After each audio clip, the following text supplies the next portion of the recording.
What's up, everyone? Welcome back to day 2 of the 35-day comic book challenge. My name is Aries Tavares. This is Breaking In, and I want to thank you guys for tuning in and day out and showing us some love. Are you ready?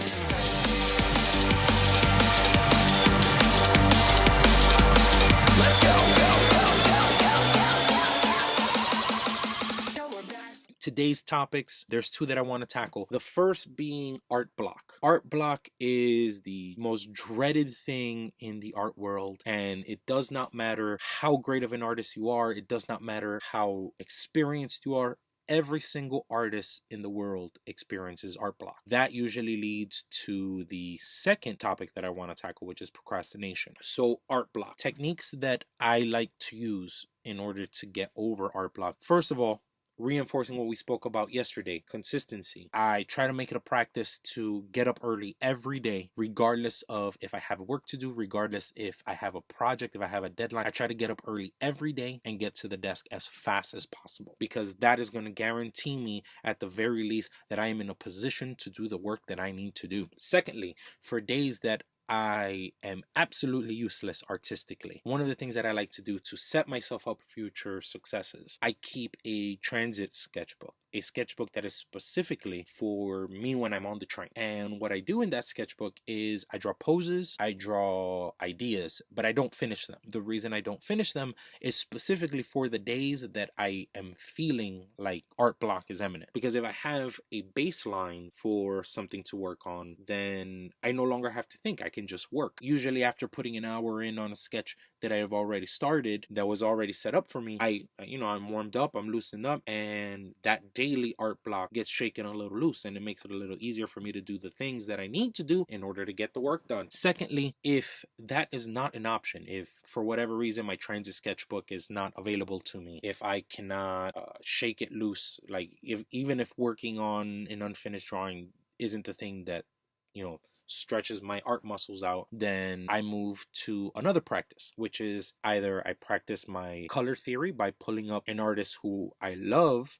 I pull up some of their artwork, I take their line work, and I try to color that, because at the end of the day, I am a full process artist. I want to be as good in every aspect of my art as I am at penciling. So I want to be able to color as good as I pencil. I want to be able to ink as good as I pencil. I want to be able to color as good as I ink. I want everything to be uniform, because in the long run, if I don't have to depend on anybody, that just makes me more valuable as an artist. So I constantly work. And if working on my color theory doesn't really seem like it's gonna, tick those boxes for me, then what I do is I blue line somebody's work and I ink it for myself. I don't always show those pieces. Sometimes I'll take a full 11 by 17 and I'll work on that for an hour and not finish it, and come back the next day and use it as a warm-up piece. What I'm doing is making sure that I'm doing art every day and that I'm pushing forward every day. And typically within, if not almost immediately, like within a day or two, like I've shaken that negative Artbloc feeling. Now, the second topic that I wanted to talk about was procrastination, and likelihood is if you're watching this video right now, you're probably putting off doing something that you should be doing. I want to share with you a little insight of an article that I read recently. It was a Marine Corps drill sergeant, I believe was his position. Don't quote me on that, but that's what I think it was. And he was saying that there is a reason why the military forces you to make your bed in the morning. First of all, it gives you a goal to accomplish immediately. So you've started off your day on the right foot. You've already achieved something that was on your to-do list. Step 1, wake up. Step 2, make the bed. You get to cross that off the to-do list, and that makes your whole day better, because that is one small success. You have your coffee, and then you go to work and you have another small success, and then you come home and you hang out with your family and you have another small success. And at the end of the day, your day was productive. So all those small successes stack up. But secondly, and more importantly, let's say you cross that first thing off your list. You've made your bed. Great. Nobody cares, right? Well, you get to come home to a little gift that past Aries left present Aries. And that is, he made the bed for me. It's nice. It's neat. And at the very least, like, nobody comes home and is disappointed that their bed is made.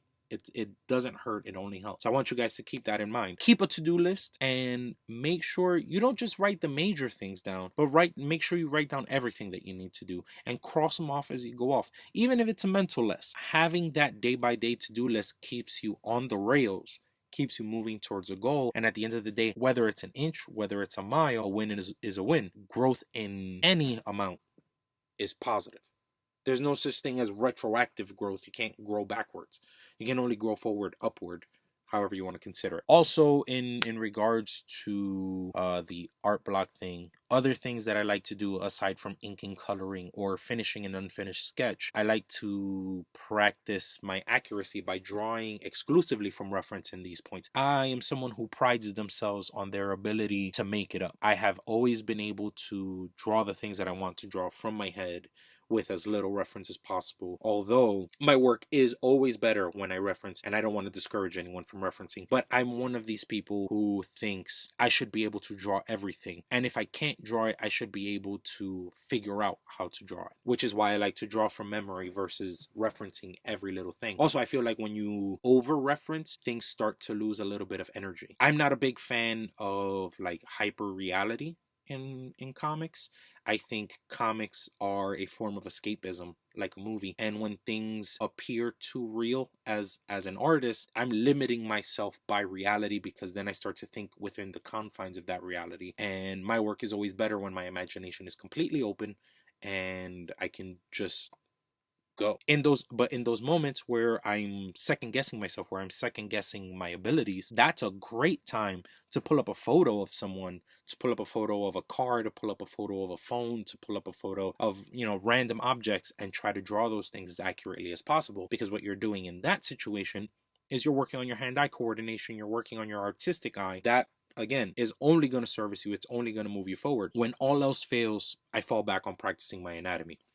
Anatomy is the utmost important skill in comics. At the end of the day, what we're trying to represent is people in action. Yes, perspective is incredibly important, but I think it takes a backseat to anatomy, because if you can draw convincing action, convincing people are more willing to overlook little mistakes, technical side of things. Whereas you can be an amazing technical artist if you could draw picture perfect buildings, picture perfect cars, picture perfect any kind of thing that requires a ruler, and if your figures are not on par, that's all people are going to see. On the days where all else fails and my art block is beyond repair, what I do is I pick a part of the body that I know I have trouble with, and I just break that thing down, and I draw it in as many angles as I can, and I draw it in as many directions and lighting sources. And the important thing is that you draw every day. That's the part that I want to leave you guys with. Draw every day, even when you have art block, because if you do the thing that you would be doing when you procrastinate and turn that thing into a job, you're no longer procrastinating. With that being said, I want to thank you guys for tuning in. I want you guys to make sure you like, you share, you subscribe if you're not already. If it's your first time here, thank you for tuning in. Please recommend this to your friends if they have, if they're interested in the arts, and I will see you guys tomorrow.